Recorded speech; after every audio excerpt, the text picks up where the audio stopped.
네, 오늘 은혜 받으신 하나님 말씀은 에스겔서 20장 33절에서 49절까지의 말씀입니다. 에스겔서 20장 33절에서 49절까지의 말씀입니다. 구약 성경 1180쪽 근방입니다. 구약 성경 1180쪽 근방입니다.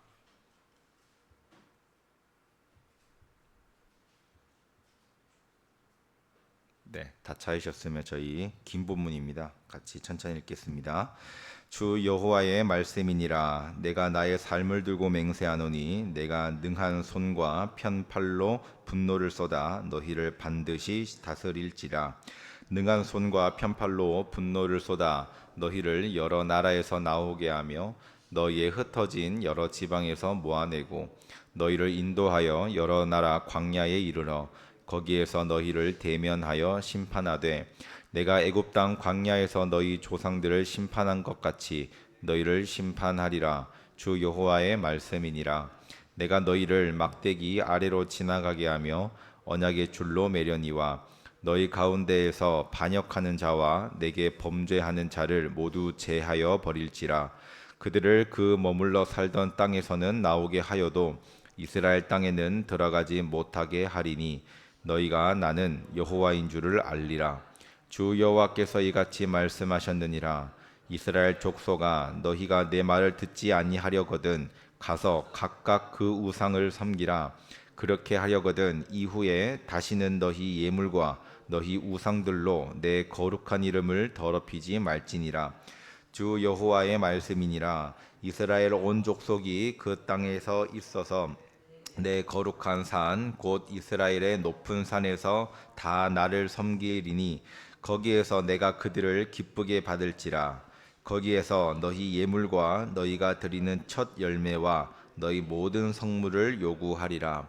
내가 너희를 인도하여 여러 나라 가운데에서 나오게 하고 너희가 흩어진 여러 민족 가운데에서 모아낼 때에 내가 너희를 향기로 받고 내가 또 너희로 말미암아 내 거룩함을 여러 나라의 목전에서 나타낼 것이며 내가 내 손을 들어 너희 조상들에게 주기로 맹세한 땅 곧 이스라엘 땅으로 너희를 인도하여 드릴 때에 너희는 내가 여호와인 줄을 알고 거기에서 너희의 길과 스스로 더럽힌 모든 행위를 기억하고 이미 행한 모든 악으로 말미암아 스스로 미워하리라. 이스라엘 족속아, 내가 너희의 악한 길과 더러운 행위대로 하지 아니하고 내 이름을 위하여 행한 후에야 내가 여호와인 줄 너희가 알리라. 주 여호와의 말씀이니라. 여호와의 말씀이 또 내게 임하여 이르시되 인자야, 너는 얼굴을 남으로 향하라. 남으로 향하여 소리내어 남쪽의 숲을 쳐서 예언하라.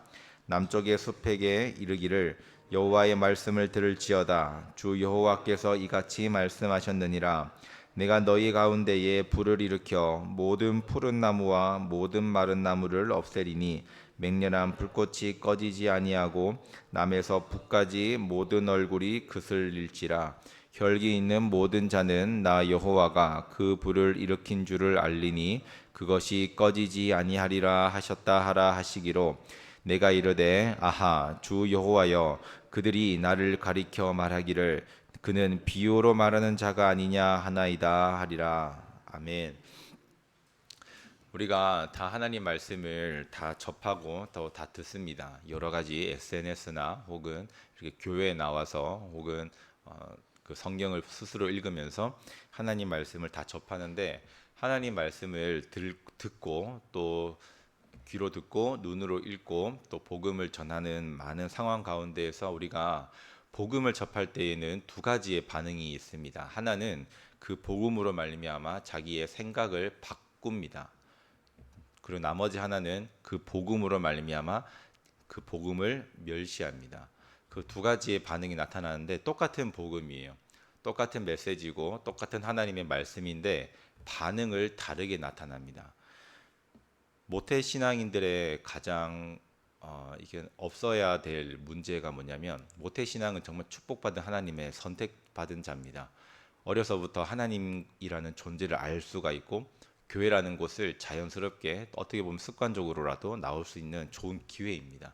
그러나 그 모태 신앙이 가져야 가지고 있는 고질병이라고 할까요? 그것 중에 하나가 너무 많이 들었기 때문에 너무 어려서부터 너무 편하게 들었기 때문에 그 복음에 대한 가치를 모른다라는 거예요. 그래서 그 복음에 대한 가치를 모르기 때문에 그 복음을 가볍게 여기고 나중에 믿은 사람, 늦게 믿은 사람보다도 신앙의 결이 더 낮아질 수도 있는 가능성이 생기는 거예요. 그러니까 이게 양면의 날과 같은 그게 모태 신앙입니다. 저도 모태 신앙이거든요. 저도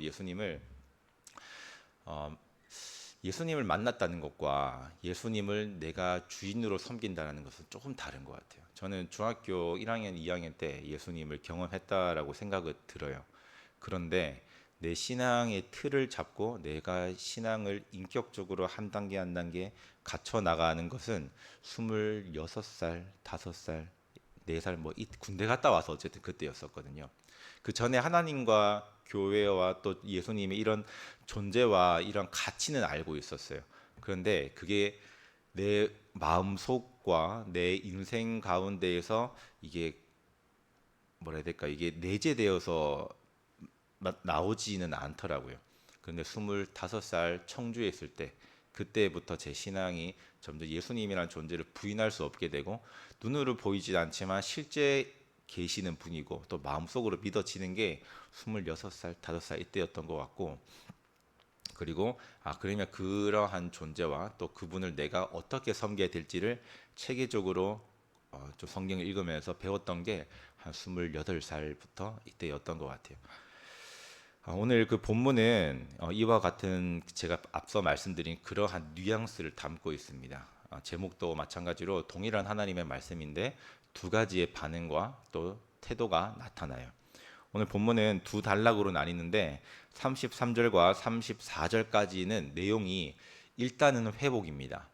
회복이고요. 45절부터 49절은 심판인데 제가 말씀드린 이 회복과 심판은 표면적인 거예요. 이 글에 나와 있는 것이 회복과 심판이라고 하는데 결국 성경에 대한 모든 내용, 오늘 본문의 모든 내용은 결국 목적은 회복입니다. 회복인데 눈으로 보여지는 것이 회복과 심판으로 좀 나뉜다는 내용이에요. 근데 33절과 34절은 제가 회복이라고 이렇게 말씀드렸지만 읽어보시면 아시겠지만 회복이라는 주제라고 잘 믿겨지지가 않아요. 어떠한 내용으로 나오냐면 33절부터 쭉 제가 큰 내용들만 읽어드리면 내가 능한 손과 편팔로 분노를 쏟아서 너희를 반드시 다스릴 거다. 이게 다스린다는 게 이렇게 치켜 세운다 그게 아니고 심판한다는 그런 뉘앙스죠. 너희를 여러 나라에서 나오긴 하는데 그리고 너희 흩어진 여러 지방에서 너희를 다시 모을 텐데 왜 모으냐면 너희를 여러 나라 광야에 이르게 하겠는데 그 이유는 거기에서 너희를 대면하여서 심판하겠다는 거예요. 나오게 해서 모아서 어떻게 하겠냐? 잘 이렇게 치켜 세운다, 잘 해주겠다 그게 아니고 심판하겠다라는 거예요. 어떻게 심판하냐? 36절에 보면 애굽 땅 광야에서 너희 조상들을 내가 심판했던 것 같이 내가 너희를 심판할 거야라고 말씀을 하세요. 전혀 회복이라고 느껴지지 않는 대목인데 우리가 이것을 알아야 되는데 뭐냐면 하나님의 성품입니다. 하나님은 우리 인간과 다르게 여러 가지의 선과 악이 같이 존재할 수가 없는 분입니다. 오로지 거룩 그 자체이시고 또 그 모든 것을 말 그대로 진짜 모든 것, 시간, 공간, 또 우리가 생각하고 있는 모든 것들을 다 만드신 분이시기 때문에 그 만드신 모든 것의 원형이십니다. 그 거룩한 하나님이시기 때문에 거룩은 부정과 함께 존재할 수가 없어요. 존재할 수가 없어요. 그래서 그 부정한 것이 죄잖아요. 우리 인간 사회에서는 죄가 작냐 크냐를 따져서 형량이 정해지기도 합니다. 살인죄는 무기징역까지도 가능하고 또 살인 형량까지도 가능하지만 도둑질 예를 들어서 도둑질 작은 거 했다고 해서 사형까지는 집행하지 않죠. 그러나 그것은 우리 인간 사회의 질서와 틀을 마련하기 위한 형량일 뿐이지 하나님의 입장에서는 큰 죄든 작은 죄든 그저 죄일 뿐이에요. 구약 성경에 보면 이렇게까지 하나님이 심판하셔라고 느끼는 대목들이 많죠. 대표적인 게 우사죠. 우사가 비록 그 하나님의 그 언약궤를 옮기는 과정에서 잘못 과정 가운데서 잘못됐어요. 하나님께서 레위인들에게 어떻게 하라고 다 말씀하셨는데 그 우사와 몇몇 사람들이 잘못 집행을 했습니다. 그런데 언약궤가 소가 흔들리다 보니까 원래 어깨에 메고 가야 되거든요. 안정감 있게. 근데 이렇게 소를 통해 수레를 끌고 가니까 소가 요동을 치니까 이게 흔들릴 거잖아요. 흔들리다 보니까 우사는 정말 그 언약궤를 아끼는 마음으로 또 하나님에 대한 그 존중심으로 잡았지만 그게 하나님 앞에 죄가 되었던 거예요. 그래서 그 자리에서 죽게 되죠.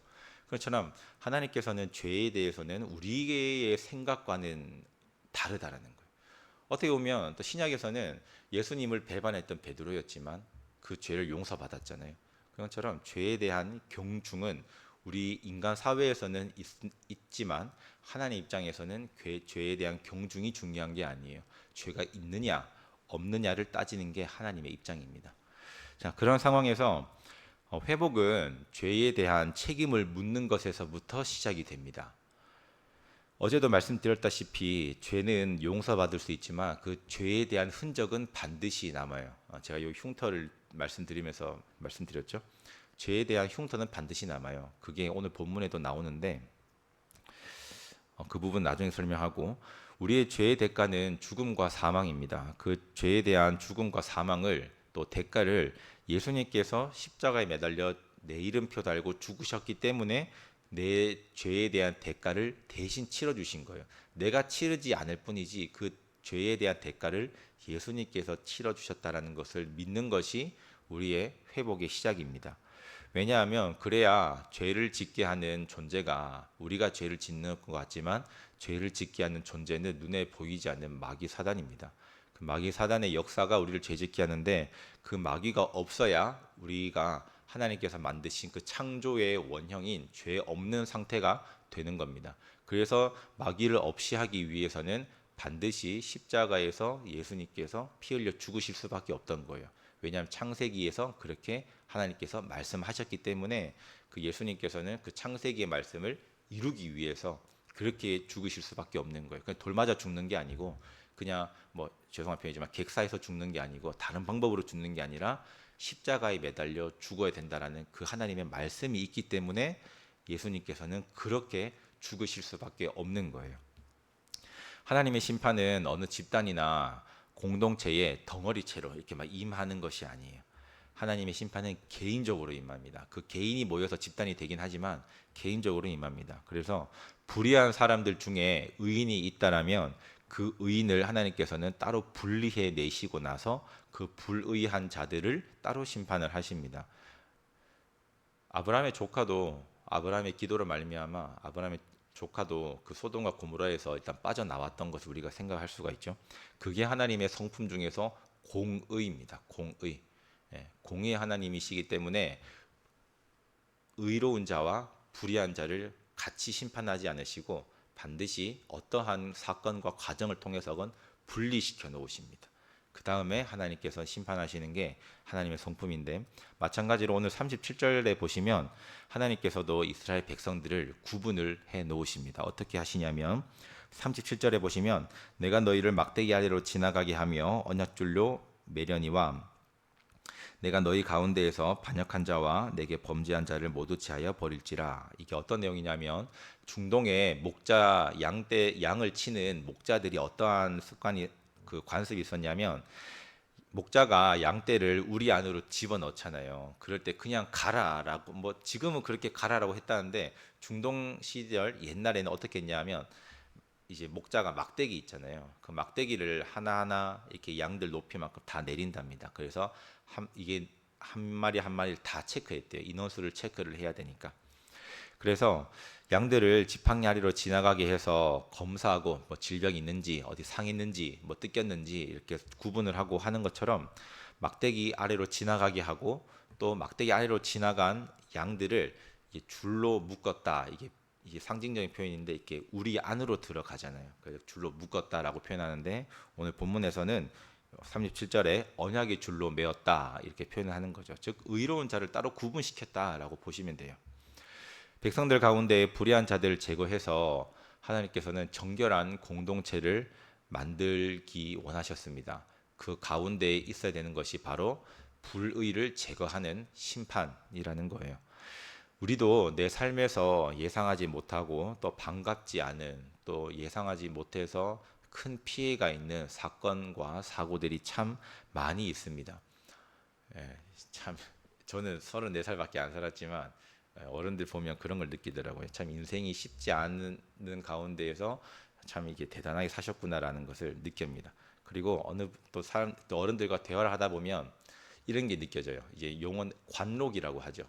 예, 이게 어떠한 상황을 참 이렇게 지혜롭게 참 이렇게 다양하게 그리고 편안하게 너무 조급하지도 않고 너무 느리지도 않고 정말 참 자연스럽게 이렇게 처리를 하고 해결하시는 걸 보면 인생의 관록이 이런 데서 묻어나지 않나 생각이 들 만큼 우리 인생 가운데에서 예상하지 못한 일들이 너무나도 많이 일어납니다. 근데 그 일들과 사건이 우리는 그리스도인이기 때문에 절대 우연히 일어났다라고 생각을 하면 안 돼요. 우리는 그리스도인이기 때문에 그 사건과 사고들이 반드시 하나님의 섭리 안에 있다라고 생각을 해야 됩니다. 내가 기대하지 않았다 할지라도, 내가 원하지 않는 사건이라고 할지라도. 그래서 그 사건과 사고를 말미암아 내가 알아야 되는 것은 첫 번째는 하나님에 대한 감사예요. 그리고 왜 이 사건을 주어주셨나, 이 사건을 통해서 나의 무엇을 드러내게 하셨는가를 알아야 되는데 그게 바로 죄입니다. 그 죄를 발견하게 된다면 하나님께 원망하는 것이 아니라 하나님께 감사해야 되는 이유가 이런 것에 있습니다. 나의 죄를 제거해서 나를 정결한 공동체 안에 우리 안에 집어넣게 하셔서 언약의 줄로 매게 하시려는 하나님의 의도구나 라는 것을 나에게 예상치 못한 사건을 통해서 알려주시는 그 하나님께 감사하는 거죠. 그래서 38절에 보시면 또 중간 넘어서 보시면 이런 부분이 나와요. 그들을 그 머물러 살던 땅에서는 나오게 하여도 여기서 그들이 누구냐면 38절 앞에 보시는 반역하는 자, 범죄하는 자들입니다. 이러한 자들을 하나님께서는 그냥 바로 죽이시는 것이 아니라 그 머물러 살던 땅에서는 나오게 하신대요. 즉 애굽 땅에서는 나오게 하신답니다. 즉 예수님을 믿게는 하신답니다. 기회는 다 주신다는 겁니다. 그러나 이스라엘 땅에는 들어가지 못하게 하리니 거듭난 자라고는 할 수 있지만 그 사람이 무조건 애굽 땅에서 나왔다고 해서 가나안 땅에 다 들어간 것이 아니든 거듭난 자라고 해서 무조건 조건 없이 또 죄와 상관없이 다 천국 간다는 것은 아니라는 거예요. 거듭난 것은 신앙생활의 시작입니다. 거듭나지 않은 자는 신앙생활의 시작조차도 안 했다라고 볼 수 있는데 우리가 예수 믿고 한번 은혜를 받았다고 해서 그것을 유지하지 못하고 내 목숨이 끝나는 날까지 그 은혜를 유지하지 못한다면 중간에 타락한 것이 회개하지 않는다면 죄가 여전히 남아있기 때문에 비록 거듭난 자라고 할지라도 그 죄가 나를 결국 지옥으로 끌고 갈 수밖에 없는 상황이 되는 거예요. 자, 그런데 이러한 부분에 대해서 하나님께서는 이스라엘 백성에게 또 뭐라고 말씀하시냐면 39절에 보시면 너희가 지금 내가 너희한테 이렇게 분리할 거고 불의와 의로운 자로 계속 구분하는 이러한 과정 가운데에서 하나님께서는 이렇게 말씀하시죠. 너희가 내 말을 듣지 아니하려거든 가서 그냥 각각 너희가 섬기려고 하는 그 우상들을 섬겨라. 그리고 너희가 나를 예배를 드린다고 하고 제사를 드린다고 하는데 너희가 하는 그 행위 자체가 나를 기만하는 것이기 때문에 내 이름을 너희가 멸시하는 것이기 때문에 더 이상 너희가 제사를 드린다고 해서 나에게 가져오는 예물로 말미암아 내 이름을 더럽히지 말아라고 말씀을 하시죠. 한 마음에 두 주인이 없듯이 하나님께서는 다른 주인을 버리라고 말씀을 하시는 겁니다. 그래서 40절에 보시면 불의를 제거한 그리고 또 신앙을 회복한 이스라엘 족속에 대해서 말씀을 하시는데 그 족속들은 하나님의 거룩함을 상징하는 이스라엘의 높은 산에서 하나님을 섬기게 될 것이다. 그리고 섬겨라 라고 말씀을 하세요. 그때는 그렇게 예배를 드리는 그때 정결한 예배 공동체가 하나님의 이름을 멸시하지 않고 하나님을 섬기는 그들의 제사는 하나님께서 기쁘게 받으신대요. 그리고 그러한 과정 가운데에서 이스라엘 백성들이 죄에서 회복된 상태잖아요. 회복된 자들이 행해야 될 것이 바로 40절의 끝에 나오는 예물과 첫 열매와 성물로 자기의 감사를 표현하라라고 말씀을 합니다. 그러면 우리가 알 수 있는 것은 우리가 죄 사함을 받았다라는 내 마음에 확신이 든다면 하나님께 감사를, 그게 예물로 표하든 내 몸으로 표하든 하나님께 감사 기도를 표하든 하나님께 감사를 드리는 것이 마땅한 태도라고 우리가 알 수가 있죠. 41절에서 쭉 또 내려가 보시면 어떻게 나오냐면, 그렇게 정결한 예배 공동체, 또 하나님께서 받으셨을 때 기분 좋은 그러한 예배를 드리는, 제사를 드리는 자들은 여러 나라의 목전에서 하나님의 거룩함을 나타내시겠대요. 근데 그 하나님의 거룩함을 나타내는데 사용되는 것이 바로 이스라엘 족속들, 정결한 예배자들, 구원받은 그 불의가 제거된 자들을 통해서 하나님은 여러 나라에 하나님의 거룩함을 향기처럼 다 퍼뜨린다는 겁니다.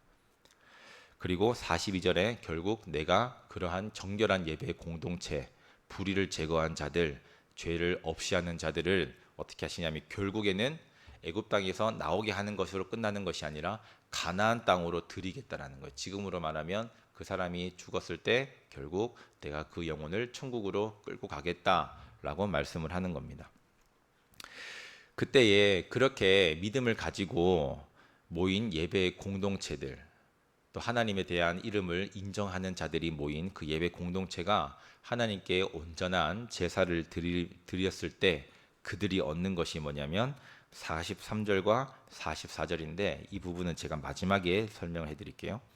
45절과 48절에 보시면 숲 타는 숲의 비유라고 나오는데, 하나님께서 에스겔에게 남쪽 숲에 대한 심판을 예언하라라고 말씀을 하십니다.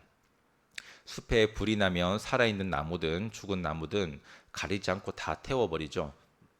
이것은 어떤 의미냐면, 이미 심판이 가는 과정이기 때문에 불의한 자들이라고 우리가 지칭을 할 수가 있겠죠. 여기 있는 자들은. 그런데 표현해 보시면 47절 중간 표현해 보시면 푸른 나무와 모든 마른 나무래요. 즉 좋은 나무든 나쁜 나무든 불의한 자들 가운데에서도 푸른 나무 그리고 마른 나무가 또 있답니다.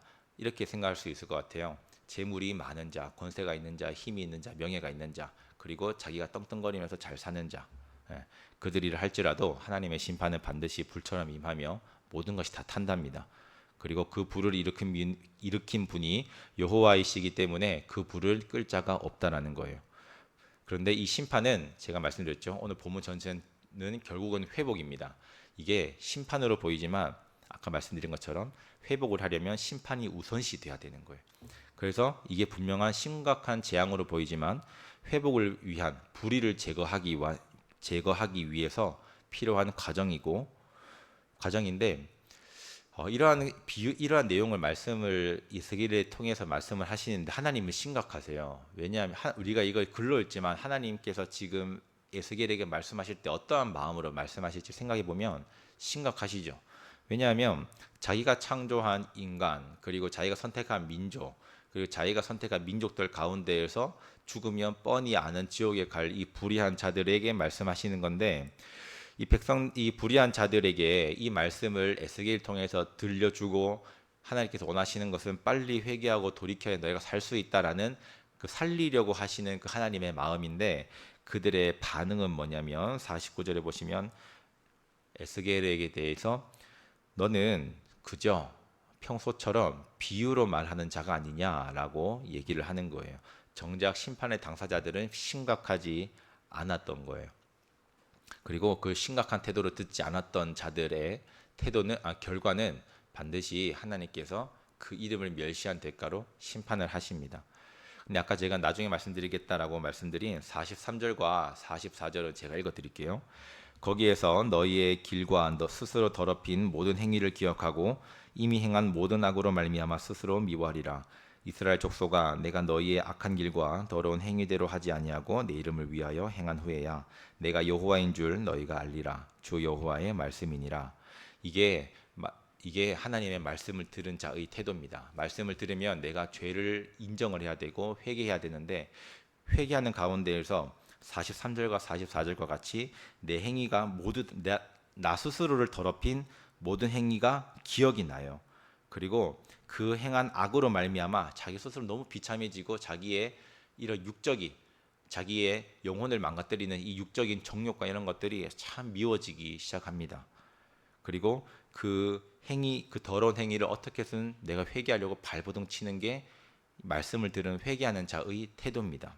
제가 어제 스타벅스에 갔다 왔어요. 왜냐하면 여전도에 이제 그 임원 여전도에 제가 명칭이 정확히 기억 안 나는데 그 여전도의 권사님들 한 열 몇 분이서 같이 갔어요. 저기 태전 교회에 같이 갔어요. 그래서 모셔 드리고 다시 교회 오려니까 시간이 거리가 멀어서 왔다 갔다 하기 시간이 너무 애매해서 그 근처의 스타벅스에서 책을 보고 있었는데 43절 4절 43절 44절 본문을 읽으면서 이 생각이 번뜩 떠올랐어요. 왜냐 그 상황이 있었는데 왜냐 어떤 상황이냐면 스타벅스에서 책을 보고 말씀을 준비하고 있는데 어떤 스타벅스 직원이 와가지고 이러한 뭐 컵을 이 작은 컵을 딱 주면서 새로 나온 음료수입니다. 시음 한번 해보세요. 그러는 거예요. 뭐 헤이즐넛 뭐 이런 거. 그래서 작은 잔에다가 얼음을 넣어서 아주 시원하게 맛있게 잘 이제 줬어요. 전 샌드위치랑 토마토 주스 마시고 있었거든요. 근데 커피가 있으니까 참 좋더라고요. 근데 마시고 나서 주변의 사람들을 보는데 전체 2층에 있던 사람들 다 나눠주는 거예요. 나눠주는데 사람들의 표정이 진짜 대박입니다. 이 음료수를 저에게 주십니까? 감사합니다. 이 맛있는 음료수를 저에게 주십니까? 감사합니다. 라는 그런 표정이었어요. 전혀 아무도 안 먹을래요. 싫어요. 거절하지 않고 네, 감사합니다 하면서 다 받았어요. 저도 그렇게 받았거든요. 근데 딱 떠오르는 생각이 뭐냐면 우리 전도지들 저렇게 안 받는데 예, 우리 수요 전도대 전도진 저렇게 안 받고 꾸겨 버리거나 그냥 안 받아요 뭐 이렇게 하는데 진짜 감사하게 받는 거예요. 한낱 음료수 시음하는 아직 공식적으로 출시되지도 않은 테스트하는 음료수임에도 불구하고 근데 복음은 참 이렇게 무가치하게 생각하는구나 라고 들면서 나의 과거 저도 전도지를 버린 적이 있거든요. 다른 교회 우리 교회와 교회끼리 라이벌이라고 생각했어요. 포항에 있을 때 다른 교회가 초등학교 중학교 마치고 전도하러 왔을 때 팝콘만 먹고 전도지는 확 버리고 얼마나 그게 떠오르면서 후회가 되든지 이게 회개했을 때에 우리가 다 그 공통적으로 나타나는 반응일 겁니다. 오늘 하루도 시작이 되었는데 오늘 금요 라파 기도회가 있죠. 그 전까지 계속 회개하면서 회개만이 나를 살리는 길입니다. 정말 회개만이 나를 살리는 길이기 때문에 자기 영혼을 살린다라고 생각을 하시면서 끊임없이 회개하는 우리 성도님들 되셨으면 좋겠습니다.